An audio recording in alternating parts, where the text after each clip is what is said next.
Basano uya akaputira jeri baba. Ijeri rinenge rauya but rinouya rakaputirwa nebasa. Kuti uchipinda uziwa kuti 2 months down the line pari kubiwa and do a first suspect and baba 3 years uri murimani. It's not wrong. But 3 years ipapo life ikutonzirwa kumashure kana iri marriage kuurawa because the devil akauya kuzoba kuuraya nekuparadza. Saka baba patinomuka tichinamata baba, we have to sweat. We are desperate for you. Without you, Father, we are nothing. Without you, God, I am useless. Pasina ini mwara hapana, tisichini. All these certificates, they are nothing. Pasina ini mwara. Mukasandibatsira baba passport ichi kungoendera South Africa kungondoshandiswa mahara. But mwai, neni mwai, nyawe nikaenda nemurubhizi nsina passport, ndodzoka ndichitraika motikari. Nemi mwari, nyangwe ndikafoira mwari, asi kana mungori kurutivi rwangu baba, results anobuda ndogona kufoira chikoro but handisi kuzofoira life because life is from you. Genesis chapter 11. There was a time, okay, Genesis chapter 11, 12, chapter 12 verse 1. The Lord said to Abraham, leave your own country, your kin, and your father's house, and go to a country that I will show you. Wanababa nana mind terera. Asi munhu wese ari muno masvingo anofanira kuwa masvingo. Asi munhu wese ari kugokwe anofanira kuwa kugokwe. Asi munhu wese ari kuenda kuSouth Africa anofanira kuenda kuSouth Africa. Tell you. Kune vanhu vari mumasvingo muno vakatounzwa mumasvingo nemadhimoni. Kune vanhu baba vari mubhazi kuenda kuHarare vari kuendeswako namadhimoni baba. Rimwe basa remadhimoni nderekuitisa vanhu zvavasingafaniri kuita, kuendesa vanhu kwavasingafaniri kuenda, kumwisa vanhu zvavasingafaniri kumwa, kudyisa vanhu zvavasingafaniri kudya, kupfekedza vanhu zvavasingafaniri kupfeka. Basa ramadhimoni kubvisa vanhu mualignment naMwari. Yeah. Ndo basa rimwe yechina baba, kuziva kuti kana ndikakuendesa kunzvimbo isiyo, your chances to become successful they are -0. Nyango uri pabasa baba unoita rombi uchishanda. Yeah. But ukaenda munzvimbo yawakanzi naMwari, ino ndo nzvimbo yako. Vamwe vachinyura baba unosimuka. Why? Nokuti uri munzvimbo yawakanzi naMwari simuka. Tarisai miti. Aisi miti yose iri muno masvingo yekuti mukaitora mukaendesa kugokwe inorarama baba. Yeah. Gokwe ine vegetation yayo. Masvingo ine vegetation yayo. Dzinonzi mombe baba. Kune kwadzinoti dzikarero, kwadzinorimwa mombe. Zokuti ukaendesa iri kuramba kubereka kuno, kungondoti pfe muregion iyoyo. Inozadza danga. Chii chiri kuita kuti kuno mombe istruggle? Nokuti dziri kuitirwa munzvimbo isiyo. Baba, nemamarriage amuri kuona? Kune mamwe hasi mamarriages ose akaitwa naMwari baba. Mamwe acho they were arranged by demons. Madhimoni atoripo pakuarrange mamarriages baba. Munhu ozodiscover after 10 years ane vana 4 kuti I am with the wrong person baba. And vamwe vacho kutozoziva ilake raMwari, vamwe vanofila mamarriages yayo. Marriages akarungwa nemetsvina. Some people baba vari kuuraiwa, vamwe vachiremara kuzodzokera mumba kwembereko vakasina ruoko baba, vamwe vachifa nemaziso. Yeah. Kuti uzive kuti Mwari hamo munyaya iyi baba. Iwe wakamboona murume sweet achirova mukadzi wake ziso baba, kuti ari kutsvaka kudai kurozi kuroatuma round kick, kuradza kuti unorova mukadzi round kick wako, kuradza kuti hazvina Mwari baba. Yeah. And Satani anozviziva kuti kana tinge taarrange madhimoni akaarrange zvimarumiri zvakadai, vana vacho baba vacho vanobva vanguti after 5-6 years obva watisa vana hapana achaendesa kuchikoro. Saka pari kugadzirwa society, community yevanhu vanokura vari bitter, dangerous people. telling you. Satana anotozviziva. Mwari ndibatsirei. Anoti Abraham, buda munyika yaugere. Nyika yaigarwa naAbraham inonzi Harani yenga isina kusikwa naSatani ndeyamwari. But Mwari wacho ari kuti buda muHarani uende kunyika yandichakuratidzwa. Why? Because in that place Canaan ndokune chekuita neupenyu hwako, not here. Dai Abraham akati kana mune zvamuda kuita itai tiri muno muHarani. Ko chinokutasai kuti zviite tiri muno handi muri Mwari. Kana kune chinhu chaunofanira kukumbira nekubuda madziwa nemisodzi pamberi paMwari kuti Mwari ndiratidzewo chamakaisa mandiri.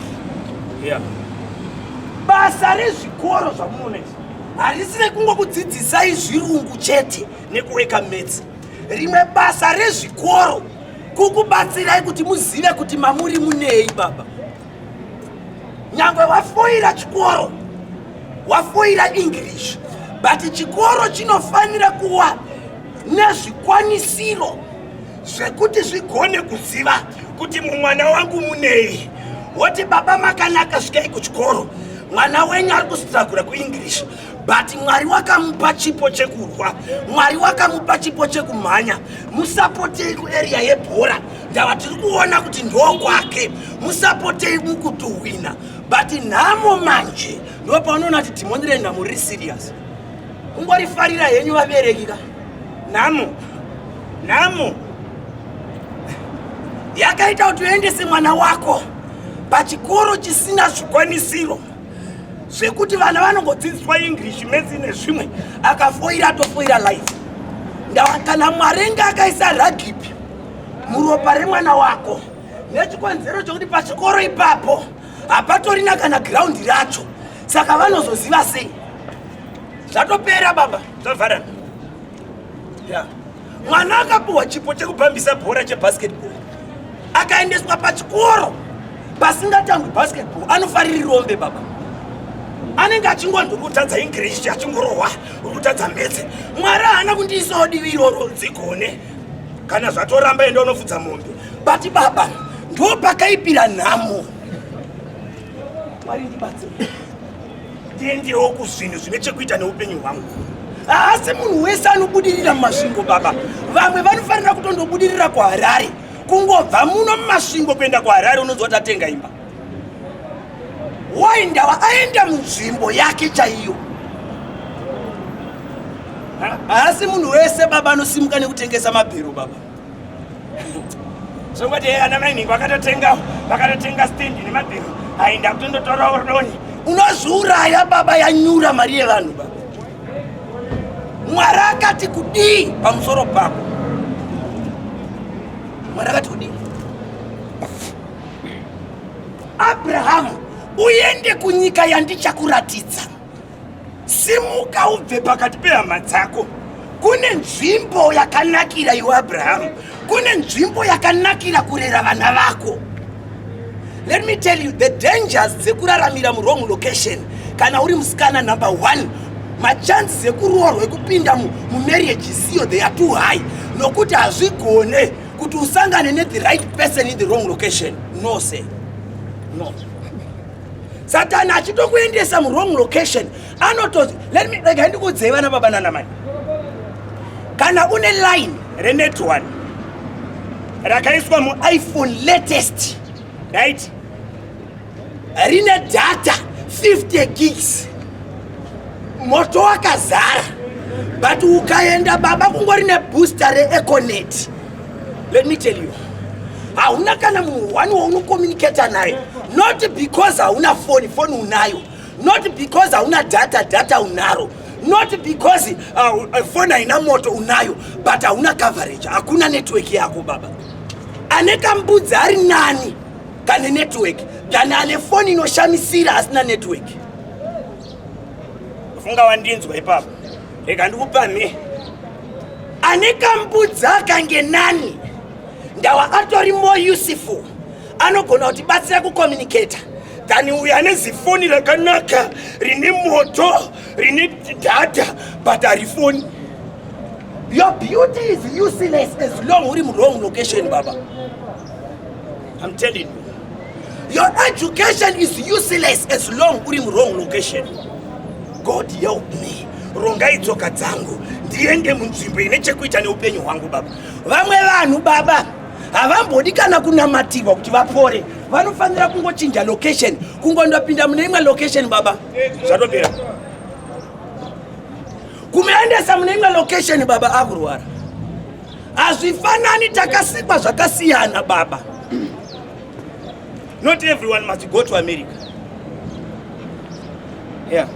Ndosoka chona mumwe munhu kumwenda South Africa. Ungodai 3-6 months arowani futi. Kwete yenge yakananga ye just a stray bullet baba. Kurohwa ne mumwe munhu ngofungidzwa kuti ndiwo zoti kundoremu nasi. Wapinda munzvimbo isiri yako. Kana uri munzvimbo yako chaiyo baba, nyangwe dhoo ukarisiya usina kurikiya. Pasina juraho, pasina mbwa. Wouya mutauni uzofungotonda unosvika kumba kusina aba. But as long uri mu wrong location, nyangwe pane mbwa baba. In fact, mbavha dzoba nembwa yacho. Nosvika nembwa isipo futi. Why? Ndava munhu akapinda mu location yaanofanira kuwa. There is enough grace allocated for you in that place. Kumbopinda munzvimbo iyoyo baba nemiti inokufarira. Yeah. Nemuka unofamba neusiku haubatwi kana ngunzi. Kudonedza phone ukanganwa phone. I still remember pandakambouya ndakagurira napo. Sendichitoya kunokutanga ndoshumira. Vandasvika pa building asana ndata guruwa rakawanda pandagara ndikati chirega ndivise guruwa. Ndakabuditsa phone ndikati nditazoti yangu waenda nonoka. Saka ndakabva ndasiya phone ipapo. Ndobva ndauya kuno. Nditori pakati pekuparidza ndo pandakaziva kuti phone ndasiya. Ndakapedza semoni ikapera. Ndikatonamatira vanhu. Ndichiziva kuda kudzokera kutasa phone yangu. Time yandakasvika mwakagara apa phone iri apa. Vese vari vaviri mumwe afunga ndeya uyu afunga ndeya uyu. Vakachamisika ndisvika nditora phone yangu. Ndakatovatenda ndikati thank you. Vakatarisana. Kana inga ane nzara kana $10 zvacho pane phone inogona kuti 120. Ndofunga akasara chiziva ndirombe mani. Unokuwa kuti thank you, unozwa munhu achiti okay. But achizvituka kuti chi. Pese pamuri kufamba vana baba nana mai. Mari yauri kutsvaga imwe yacho watopesana nayo. Nenyaya yekuti baba haufaniri kuiona usi mulocation yako. Kungondopinda mulocation baba. Unororwa gore rino ukachata rino. Ndawapinda mulocation yako baba. Yeah. Kumwe baba uniko chinzi aiwa ukahuraka. Chero kada upfeka dzinonzvenzvera pasi. As long uri murongo location yakuda kuti vhara. Hamwe takapusa. Kupinda mu right location baba. Nyangwe munhu akapfeka kamini kakadai ari mu location yake, there is enough grace. Unonzwa vanhu vachiti hai ndomufitwa zvo. Uyu anonyatsopfeka zvinoenderana naye. Ameno zvinongoitwa nenyasha kana munhu achinge ari kufamba munguva yake munzvimbo yaakanzi naMwari ngave baba. Kana uri munzvimbo yawakanzi naMwari iwa, nyangwe uri house girl baba unodriver motikari baba. Yeah. Asi munhu wese akanzi ate doctor baba. Asi munhu wese. Mwari ngatibatsire. Dangoita plan wewe unoti Mwari tibatsire tiende kunzvimbo yandinofanira kuwa. Zvimwe zvese amuzvizive here imi kuti sisu John Rhodes takamubvisa kuEngland achizouya kuno yenge iri nyaya yeurwere kutsvakirwa nzvimbo kwete chipatara but kuchinjwa nzvimbo. Vamwe venyu hamufaniri kunamatirwa, mufanira kuchinja nzvimbo kuti mupore imi. Mwari ndichinjeiwo tiende kunzvimbo yangu chaiyo. Vamwe kwauri kuti haikona kungoloja kwese kwese. Tanga wapfugama Mwari ndoenda kupi? Mwari ndiye anofanira kuziva kuti wavakidzana. Unoenda pavanhu vamwe vachakurepera vana baba. Yeah. Unondovakidzana baba nemumwe munhu. Ndava vanhu vafambi vakanyorwa kuti ndiri mbavha. Unobirwa naRand Road wacho baba. Ndavane makiya baba cho unomudii.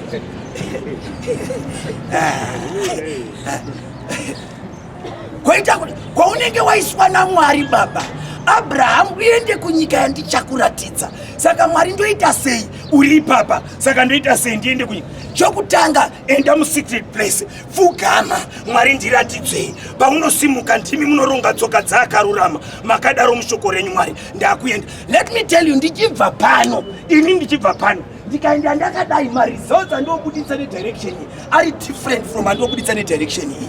Direction iyi ndine type yevanhu vandosangana nawo. Direction iyi kune vamwe vanhu vakatosiyana vari uku. Only God knows kuti vanhu vane chekuita neupenyu hwangu vari kudirection ipi. I'm telling you. Basa remadhimoni kundiendesa nekusiko baba.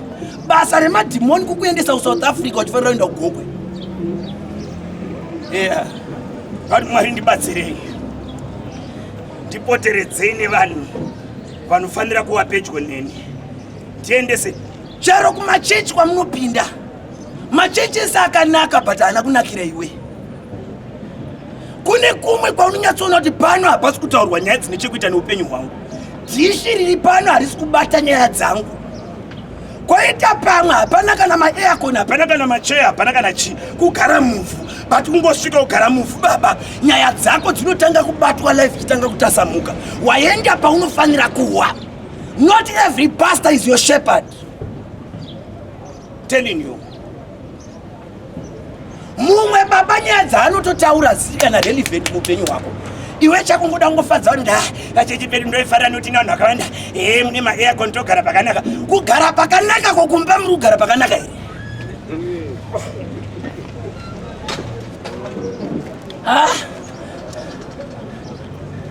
Ndawa chaunodya chinofanira kuchinjawo ganda rako.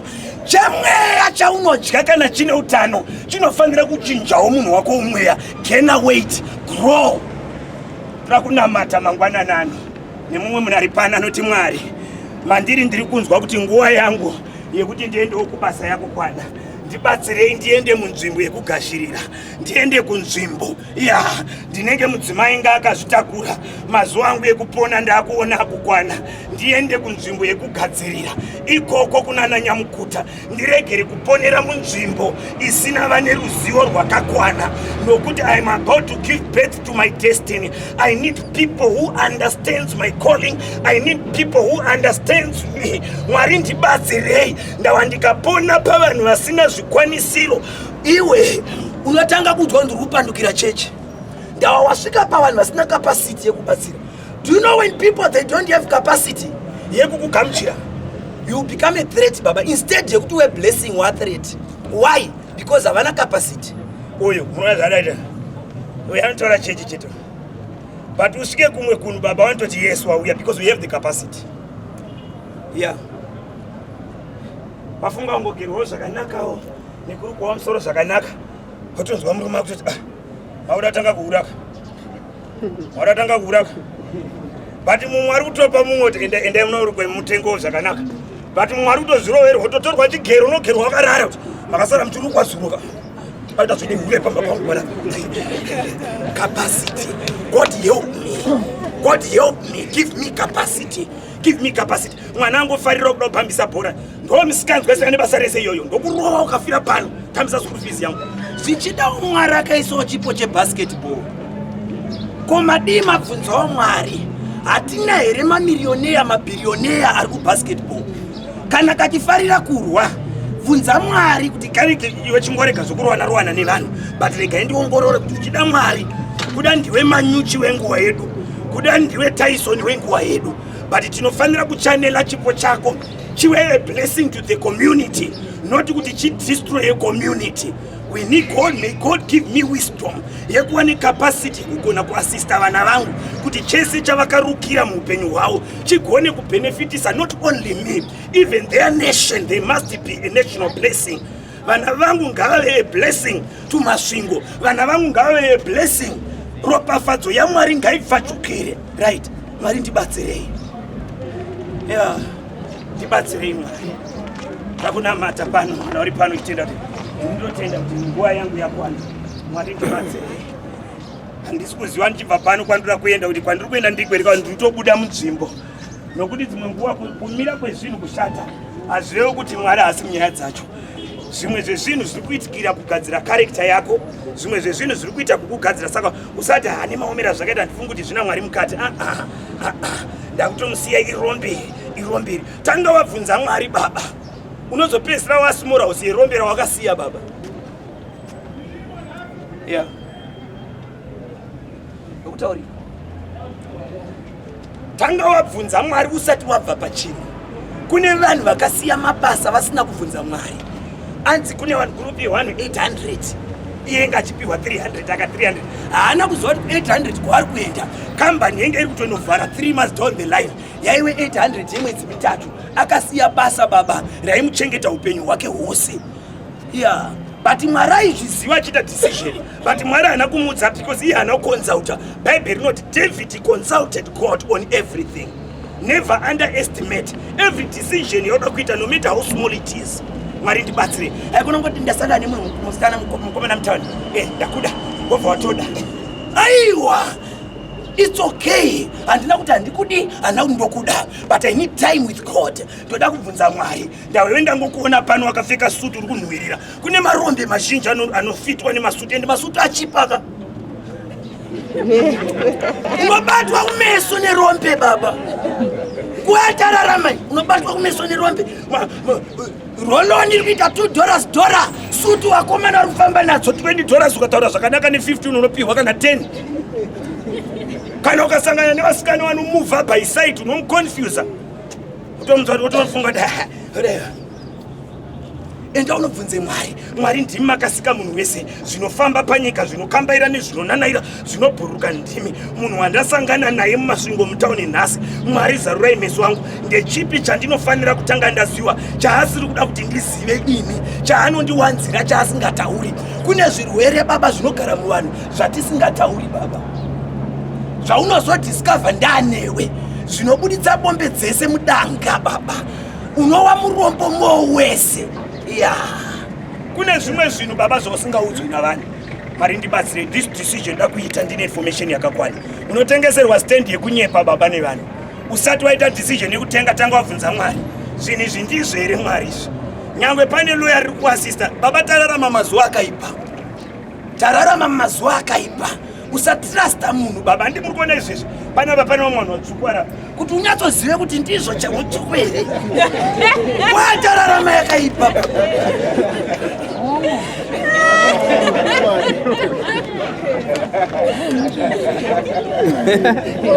Mweya wekudhisiva wapa top baba, wakumberi mweya wekudhisiva wakumberisa.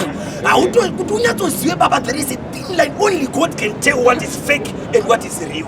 And if you don't have God, I'm telling you, you don't have enough hauna ma-abilities ekugona kudeceive.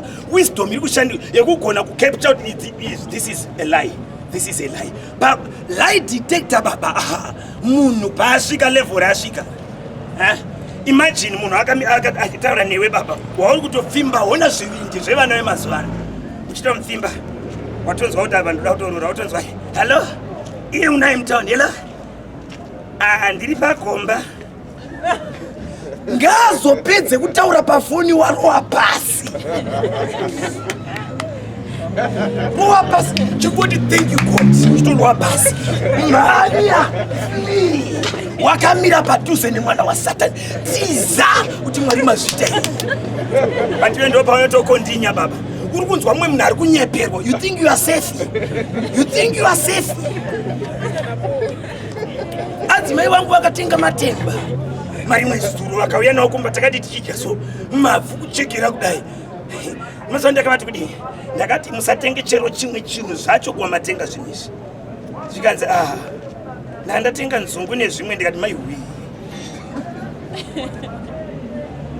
Hadzisi matemba akashata, hadzisi nzungu dzakashata. Munhu kana akashata chose chinoenda ruoko rwake chinoshata baba. Kushata kuri mumunhu kwete muzvinhu baba. I'm telling you. Hembe yamuri kuona yakapfekwa yakuti amai akapfeka hembe yakanaka ende yakanaka. Aiwa, haisi hembe yakanaka, tikaisa pane mumwe munhu wafoka idaiwo. Wafoka idaiwo. Appreciate akaipfeka because grace, the beauty baba, beauty inoenda kumberi zvekuti inoimbatwa nyangwe nepahembe nyangwe nebasa raanoita so rinongokunaka nekuda kwokuti ari kuimbata. Uipi wickedness baba inoimbatwa baba. Wickedness. You can impart wickedness nyangwe pamunda wako baba. Miti unoona isingachabereki pamba pako.